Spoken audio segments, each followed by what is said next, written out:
Assalamualaikum teman-teman. Balik lagi di awal bulan Juni ya, tanggal 1. Kita mulai dari Bitcoin terlebih dahulu. Jadi kalau kita perhatiin dari Bitcoin pada time frame daily, ternyata kemarin itu, hanya sampai TP1 teman-teman. Nah, TP1-nya itu di sini. Nah, kesimpulannya, yang sesuai kemarin aku bilang, apabila harga itu mampu break dari MSS atau high pada area ini, dia bakalan melanjutkan kenaikan gitu loh. Tapi faktanya yang sedang terjadi adalah harga tidak mampu, break teman-teman. Nah, nih, teman-teman bisa lihat, apabila harga itu kurang lebihnya seperti ini ya, aku bakal gambarin. Dia membuat high, dia membuat low, dan dia, membuat high baru gitu loh. Tapi high-nya itu tertahan gitu loh. Dan alhasil setelah terjadinya penahanan sementara, bukan penahanan sementara sih, lebih tepatnya harga tidak mampu break dan tidak terbentuk MSS, harga itu drop teman-teman. Nah, kenapa bisa disimpulkan drop? Karena dari 3 candlestick ini, mana nih? Nah, dari 3 candlestick ini, itu menghasilkan FVG teman-teman. Nah, FVG lah ya, mana nih? Nah, secara nggak langsung tren bearish untuk, time frame daily. Nah, kesimpulannya yang bisa diambil adalah apabila harga mencapai area VG yang pertama, itu, akan terjatuh atau drop lagi karena tren sudah sangat jelas. Apabila harga, kembali lagi di area VG yang kedua, dia bakalan turun. Nah, ini udah nggak bisa dipakai teman-teman, karena udah nggak valid. Nah, yang RBS sementara kemarin juga nggak bisa dipakai karena udah nggak valid. Yang valid adalah pergerakan ini. Nah, jadi kesimpulannya, harga, kurang lebihnya akan menuju area VG untuk, retracement lah paling nggak. Kenapa? Kalaupun aku mau gunain Fibonacci juga sangat jelas ini. Ini adalah area golden ratio kurang lebihnya. Oke, di 75 dan 618. Jadi, untuk BTC pada time frame daily kurang lebihnya, akan melanjutkan penurunan untuk beberapa hari ke depan. Nah, targetnya sampai mana? Kalau aku sih melihat target terdekat itu kurang lebihnya di harga berapa nih? 70 gitu loh. 7500 teman-teman. Atau, bisa kita tunggu di area demand. Ini karena demand fresh yang sebelumnya aku udah jelasin, atau teman-teman mau tunggu di area ini. Oke. Jadi, ada 2 lah, ada dua area demand. Atau kalau mau terdekat di 7500 bisa mengambil posisi long, tapi untuk saat ini kita bisa mengambil posisi sell. Itu tuh, pandangan aku pribadi, makanya aku nanti akan ambil posisi sell. Tapi kalau teman-teman ingin ikut, ya kurang lebihnya area yang seperti ini gitu loh. Jadi cukup jelas ada golden ratio, ada FVG, dan break dari area ini, itu break dengan body candlestick gitu loh teman-teman. Jadi ini sangat jelas kalau indikasinya bakalan penurunan. Oke, ini aku bakalan hapus sebentar biar kelihatan rapi. Kesimpulannya kenapa sih aku hapus, karena udah nggak valid teman-teman. Yang seperti pada video sebelumnya aku udah jelasin kenapa, aku masih menandai area ini dan kenapa aku tidak gitu loh. Oke, jadi kalaupun naik, aku masih punya target area di 84.759 dan yang kedua 86.857. Tapi ini nanti karena tren masih bearish jadi aku fokus sell sementara. Oke. Jadi sebentar aku cross check lagi, kurang lebihnya seperti ini. Jadi kurang lebihnya seperti ini. Jadi CV ini udah nggak valid teman-teman. Tapi kalau kita ngomongin, CV ini apakah valid apa enggak, pada dasarnya gini teman-teman. kita kan udah tahu, secara struktur pergerakan harga itu akan turun, tapi kalau semisal harga ini mampu break ke atas lagi, ya shift ini terjadi MSS gitu loh, kenaikannya akan ada gitu loh. Tapi secara penglihatan dan secara analisis teknikal, itu kurang lebihnya, tren masih akan turun teman-teman. Itu pada time frame daily gitu loh. Nah, targetnya yang sebelumnya udah aku jelasin, ini aku mau kasih tandain harga deh. Kayaknya pakai ini aja. Oke, ini aku pengen hapus. Oke, jadi kurang lebihnya seperti ini teman-teman. Ini kemarin nandain apa ya aku ya? Lupa deh. Kayaknya ambil dari ekor 50% deh ini. Apakah demand? Oh iya, dari ekor 50%. Oke, sebentar.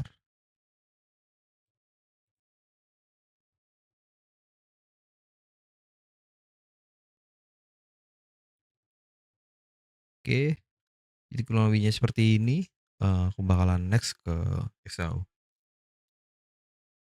Untuk XAU ternyata kemarin hanya sampai pada QM level teman-teman. Jadi QM level yang selalu aku pakai itu bisa menghasilkan berapa nih? Berapa ya? 900 pip ya. Tapi kemarin aku cuma TP 300 atau 200-an pip lah. Ya lumayan lah ya, dari QM level udah dapat yang cukup, memuaskan. Ini cukup memuaskan sih kalau aku bisa bilang. Lalu dari demand pertama itu memberikan reaksi berapa pips? 400 kelihatan ya, harga 4683 nih, dan kurang lebihnya dia menyentuh nih, cukup. Nah, sekarang aku mau hapus karena udah nggak valid. Nah, di, support atau demand ini, itu nggak bisa gagal kan. Jadi kesimpulannya adalah satu dan 2 itu menang. 2 kali berhasil dan 1 kali gagal. Dengan reward dan resiko yang udah disiapkan seharusnya sangat menguntungkan ya dari minggu kemarin. Jadi nggak ada kata rugi, lalu, udah menunggu di area ini tapi nggak kena teman-teman. Ya udahlah ya, ini selisih berapa pips kemarin itu? Selisih 100 pip. Ini cukup lebar lah ya kalau kita mainnya di scalping atau intraday. Ya udahlah, tapi aku masih tetap pakai gitu loh, karena ini adalah peluang untuk entry dia di 2 poin harga ini. Nah, secara nggak langsung dari QM udah dapet, aku bakalan hapus. Nah, ini juga ini masih oke sih sebenarnya. Maksudnya dari area VG ini masih oke, dan di sini udah nggak valid karena udah nggak bisa dipakai gitu. Yang bisa dipakai adalah area ini, OB. Di video sebelumnya udah aku jelasin ini adalah area apa. Jadi ada opportunity atau peluang. Nah, secara nggak langsung sebenarnya aku, tadi malam aku udah analisa. Harga ini udah menyapu area liquidity loh teman-teman, secara nggak langsung. Nah, yang bisa disimpulkan adalah harga ini sementara akan turun. Itu yang bisa aku, simpulkan gitu loh. Kenapa? Secara analisis apabila harga mencapai area liquidity, dia bakalan balik lagi, juga mencari area liquidity. Nah, area liquidity yang bisa kita lihat itu berada di mana? Nah, di sini gitu loh. Kenapa? Ya sederhananya gini loh teman-teman, kita tuh, memang bisa trading berdasarkan support dan demand gitu, apa salahnya kita juga menunggu, ke area inducement atau liquidity? Karena secara nggak langsung hal ini tuh sangat, memberikan peluang yang apa ya, lebih kecil lah resikonya. Dari, aku bisa menyimpulkan ini adalah area liquidity, itu yang tadi aku analisa adalah gini teman-teman, sebentar ya aku bakalan hapus dan aku bakalan jelasin. Nah, harga yang sedang terjadi saat ini adalah high dan dia membuat low. Nah, harga itu tertahan di sini dan dia, retracement lalu dia break gitu loh. Secara nggak langsung harga kembali di sini dan dia kembali di sini. membuat high, dia membuat low, dia membuat high terbaru. Nah, ini tuh apa sih maksudnya? Ya kita pakai Landsat, kurang lebihnya mirip. Dia dapat high di sini. Ini bentar ya, aku tandain. Dia buat high di sini, kok ribet ya. Nah, dia buat high di sini, nah dapat. Dia buat low, dia dapat. Dia buat low di sini, ini adalah low. Dia buat high di sini, ini adalah high. Dia buat low, ini adalah low. Dia buat high, ya kurang lebih seperti inilah teman-teman. Structure yang sering terjadi. Oke. Nah, lalu kenapa aku menyimpulkan ini adalah area liquidity? Pada dasarnya, pada dasarnya ini tuh indikasi case yang apa ya teman-teman? Indikasi case yang klasik lah kalau aku bilang. Secara nggak langsung harga itu kalau memang mau melanjutkan kenaikan, dia udah mencapai area liquidity, paling nggak dia bakalan menuju area liquidity terlebih dahulu gitu. Karena apa? Karena ini adalah structure market yang low sebelumnya mampu melanjutkan kenaikan yang signifikan gitu loh. Atau impulsif lah biasanya dipakai itu. Nah, di sini juga ada demand time frame berapa nih? Time frame 1 jam gitu loh.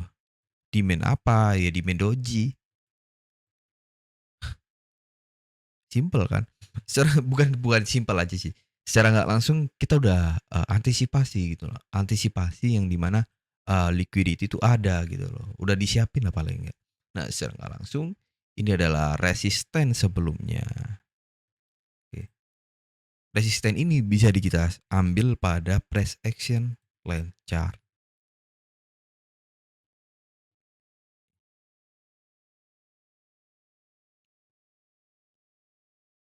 Ini aku bilang tadi area liquidity. Ini aku hapus ya karena udah aku jelasin. Ini resisten become support dan ini adalah liquidity. Mana? Banyak banget tulisannya anjir, bingung gua. Nah, ini adalah area demand teman-teman. Demandnya apa? Doji candlestick. Udah.